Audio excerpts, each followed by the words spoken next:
د مسلم لیگ حکومت په جامع طه عباسي صاحب راغلی ده، پیر صبر شاه پورې راغلی ده، نور منسټران راغلي دي، وزیر اعلیګان راغلي دي، هر قسم وعدې یې کړي دي، خو بیا د شیخ بدین ترکي لا دې ډیولپ کونې باندې خاص توجه نه ده ورکړې.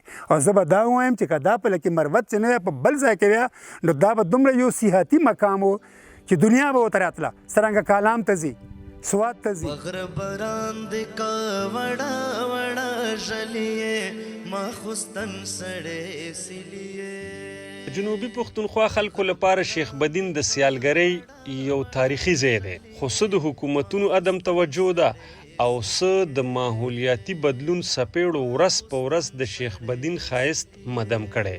تر کال 2014 پورې به دلته هر کال واورې کېدلې، خو د تیرو 4 کالو راسې په دغه غرونو واورې نه ورېږي.